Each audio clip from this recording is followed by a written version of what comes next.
Por favor, retomemos entonces el debate en el que estábamos. Ahora sí, Ujú. cuéntanos Eh, tu punto de vista. ya, pues le decía que lo que había leído en el texto dice que la contabilidad usa como pues dos métodos que son el cuantitativo, que es el que reúne como todos los datos o la información para hacer como un análisis, ¿cierto? Y el cualitativo que hace el análisis de acuerdo a cada situación. Por favor, niños, los que tenemos abiertos los micrófonos, aparte de Marcela, por favor silenciémoslos para que el sonido ambiente no nos perjudique. Ahora sí, continúa. Eh, bueno, también dice que además utiliza los métodos inductivo, el cual hace como variables particulares y el deductivo que hace como un análisis como muy generalizado. Em, para mí sigue siendo ciencia, que se basa mucho como en los conceptos tradicionales e ideológicos, ¿sí? Ok, Profe, eso fue más o menos lo que entendí del texto. vale, muchas gracias, Yuri. Joana, ¿qué nos dices? Ay, profe, yo me siento en blanco. No, no, no, ¿cómo se te ocurre? Para No, nada. profe. No, para nada, profe. No, por más que leo. Pero bueno, pues para mí he cambiado de opinión. Ahora 8 días pensaba que era más contabilidad sistematizada, sistémico. Pero creo que ahora sí me inclino más con los compañeros a que es científico, porque es de mucho análisis, de interpretación. Y pues no estoy de acuerdo aquí con que todo eso nos lo, ¿cómo le digo, profe? Yo soy como más bien difícil para de expresar las ideas que se me vienen de la cabeza, es muy difícil, la verdad, Vale, profe. ok, muy bien. Pero sí, Gracias, no, profe, gracias por gracias a usted. participar. Ok, niños. Desde mi perspectiva, hay un Profe, tema. Dime. profe, falto yo. Ah, tú no habías opinado. Ok, Dorali, cuéntanos. Qué pena contigo. No, Eh, tranquilo. dale, cuéntanos. Yo estaba haciendo fuerza por no hablar, pero mejor no, mejor opino. Dale, dale, tu opinión es Este, muy lo, importante. muchas gracias. Yo creo que esto es un tema muy complejo, profe, porque cada vez que uno como que va introduciendo más en el tema, en momentos asegura una idea y ya al rato como que tiende a cambiarla, porque hay muchas cosas que, o sea, que lo hacen sentir a uno seguro de que es real y al rato ya no. Por ejemplo, me pasó a mí con un pedacito que decía en el texto, que dice que los enunciados básicos de la contabilidad son más ideológicos y convencionales que objetivos. Pues lo que a uno le han enseñado es que obviamente la contabilidad es muy objetiva, que es verificable, que es confiable, etcétera, etcétera. Y estoy de acuerdo también con lo que decía mi compañera Claudia y las dos Claudia, Claudia Villamil y Claudia Prieto, de que eso va más en la ética del profesional como tal, porque sé que en las empresas hay momentos donde los jefes directamente dicen, no, necesitamos, no sé, bajarle el valor a los impuestos o yo qué sé, y toca maquillarlo de cierta manera, pero creo que aunque toque maquillarse, de alguna manera tiene uno que verificar ese maquillaje, entonces sí creo que sigue siendo muy complejo, me parece que es una carrera muy bonita, muy, muy chévere, aprender muchas cosas que están como ahí oculticas y como que uno decía, o sea, que de pronto personalmente nunca me pasaría por la mente pensar en la contabilidad como un arte, por ejemplo, pero pues leyendo todo lo que hemos leído, a ratos, sí, claro, eso es un arte, porque es que eso no cualquiera lo hace. Y no, esa es mi opinión, profe. Dorali, muchísimas gracias por tu participación. Perfecto, niños. Entonces les decía, quizás hay un primer gran problema con el que tenemos que lidiar y es comenzar a diferenciar entre ciencias exactas y aquellas que no son exactas, ¿sí? Es decir, hay que reconocer que dentro del campo de las ciencias sociales hay ciencias que no son exactas. y están las ciencias puras, las que son exactas, y desafortunadamente digamos que dentro del desarrollo de nuestra profesión hacemos uso de otras ciencias para poder desarrollar ese objeto de estudio de la contabilidad. Es que, por ejemplo, hacemos uso en gran medida de lo que es la matemática y siempre se nos ha dicho que la matemática es exacta. Estamos de acuerdo, ¿sí? Pero, digamos, ciencia es considerada ciencia, de nuevo reitero lo que hablé la semana pasada, es considerada ciencia la psicología y no hay nada más subjetivo que la psicología, ¿sí? ¿Por qué? Porque depende del ser humano. Eh, la economía también es considerada una ciencia y es social y tampoco es absolutamente exacta, ¿no?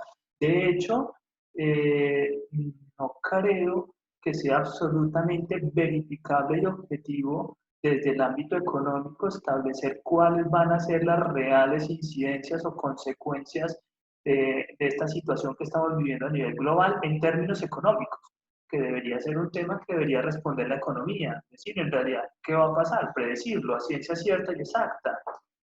Eh, es muy relativo, ¿no? Entonces, en primer lugar, yo me pongo a pensar que hay ciencias derivadas de las ciencias sociales que no son exactas, que no son puras, que no son precisas al milímetro, ¿no?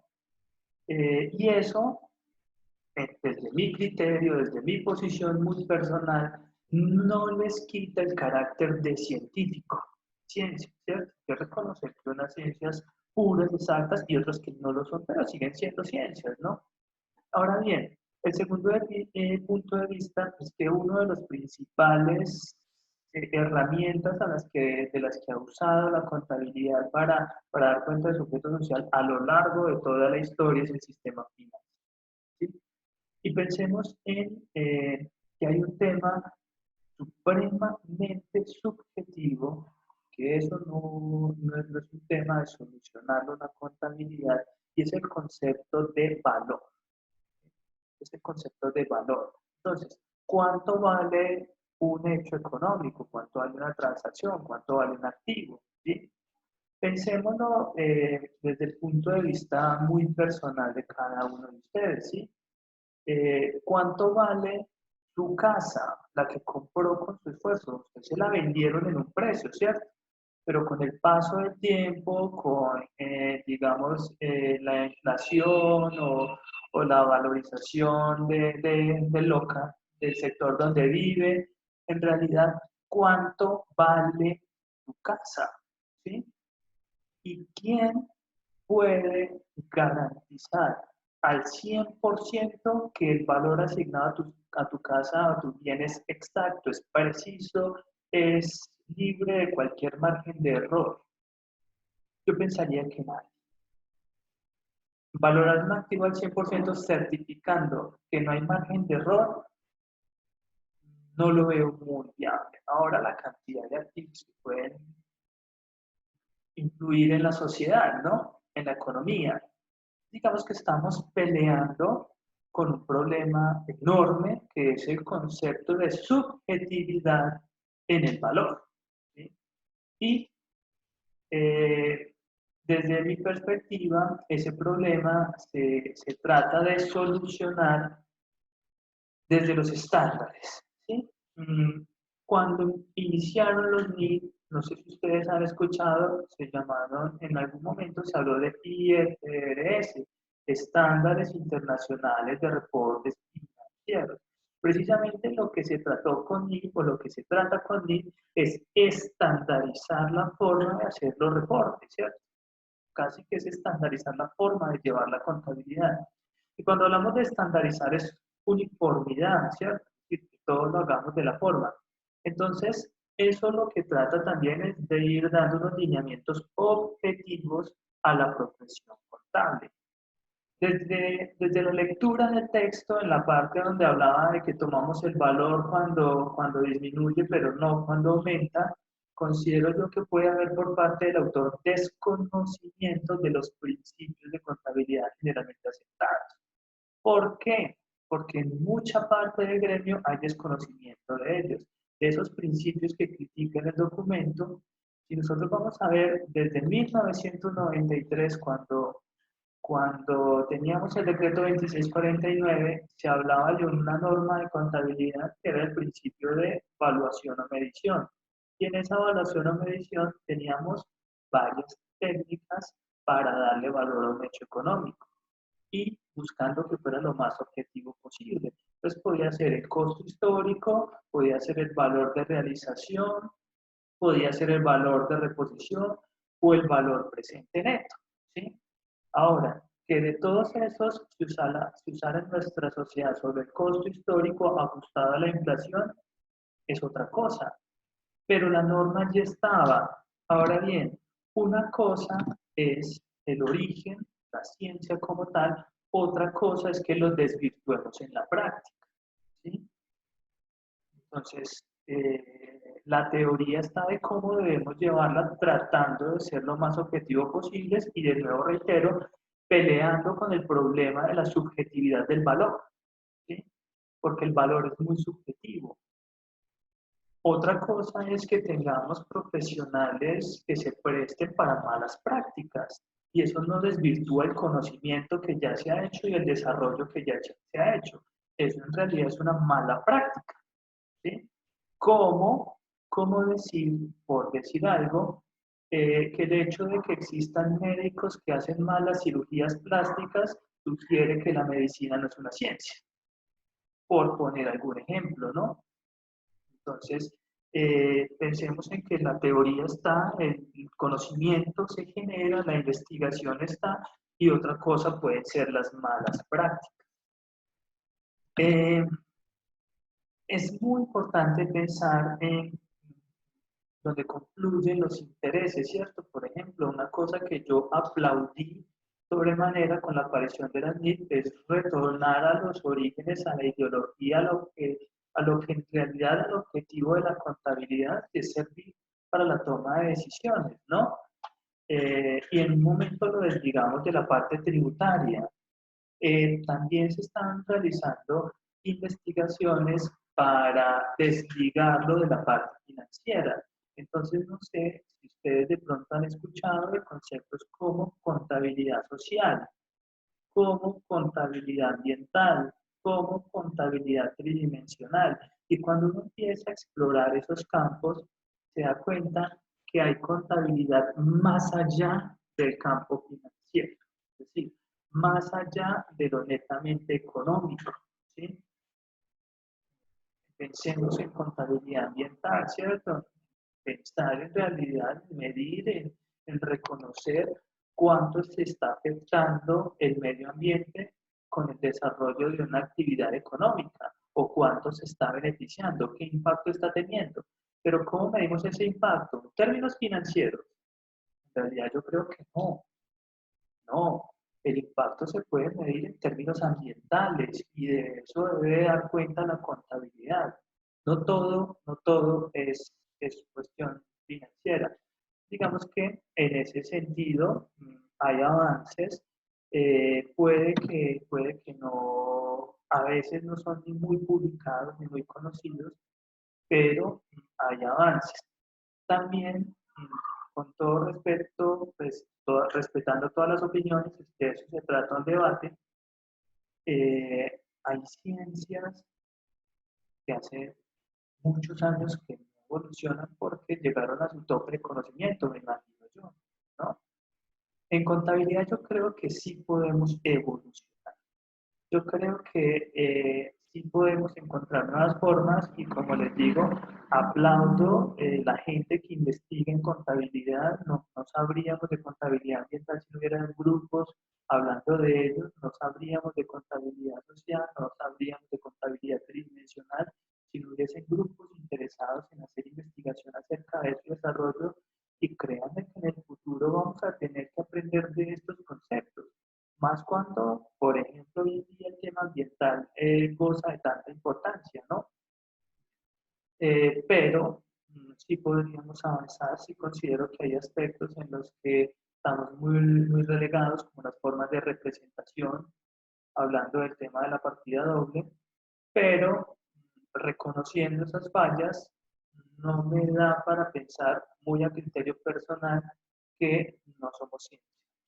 Podríamos inclusive meter el concepto de pseudociencia, ¿no?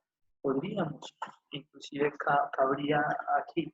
Pero para mí sigue siendo una ciencia en evolución, ¿cierto? Que hay que desarrollarla más, pero lo sigue siendo.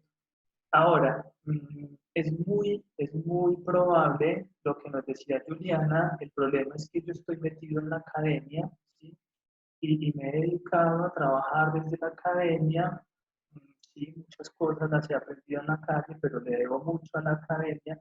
Es muy complejo hablar con una persona que esté desde la academia que te diga, no, no es ciencia, ¿sí? A veces es complejo. Pueden haberlos, pueden haberlos porque posiciones en todas hay, pero normalmente los que estamos metidos en la academia analizamos, defendemos el concepto científico de la profesión. Sin embargo, ese es como el resumen que hago yo de todo. Lo más importante y lo que más destaco del debate de esta noche, independiente de que podamos llegar o no a un consenso entre todos, tampoco se trata de eso. No se trata de influenciarlos a pensar una cosa en la otra. Lo que más rescato del debate, niños, y por lo cual los felicito y quiero brindarles mi aplauso, es porque vamos encontrando lo que yo busco en esto, ¿sí? Y es cual, que tengamos criterio y que empecemos a expresarnos de formas de profesionales, ¿sí? No voy a hablar las cosas como son niños. Yo pienso que cuando uno pasa por una universidad, su forma de expresarse debe cambiar, ¿sí?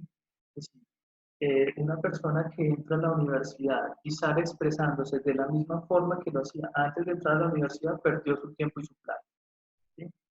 Entonces, ya vamos logrando eso a través de la lectura, a través de esas contradicciones en nuestra propia mente, de que yo pensaba que esto sí era y ahorita esto me hace pensar que no. Todos esos conflictos internos aportan a nuestro crecimiento profesional, compañeros.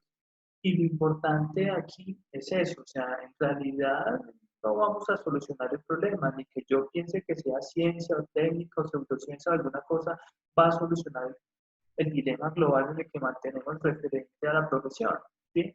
Eso no lo va a solucionar. Pero ¿qué sí es lo que buscamos acá? Acá no buscamos solucionar si es ciencia o no. Acá lo que buscamos es engrandecer nuestro conocimiento y adquirir el criterio de poder participar en debates como este con argumentos como lo han hecho, ¿sí? De eso se trata.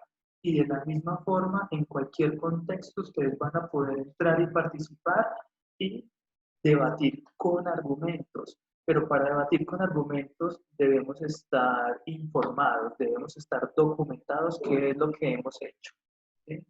Es decir, en otro contexto, nosotros, sin documentarnos, no pudiésemos tener debates como el de hoy. ¿Estoy claro? Sí, señor. Sí, profe. Sí, señor, claro. Ok, niños. Entonces, más allá de los conflictos internos que nos genere este tipo de lecturas, nada, ese era el objetivo para ya dejarlos descansar. Son las 9:30 y nos va a cerrar don William, don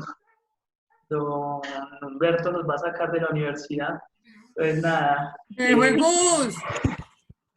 Entonces, nada, de corazón quiero felicitarlos. Me encanta cuando hacemos estos debates y podrán notar que son interesantes y que el tiempo se nos va rapidísimo. Me encanta que estemos tan metidos en el cuento, tan interesados en crecer como profesionales. Y nada, de nuevo niños, de nuevo mi aplauso para ustedes, que Dios los bendiga y que descansen. Profe, La yo pregunta tengo... del millón. Gracias, profe.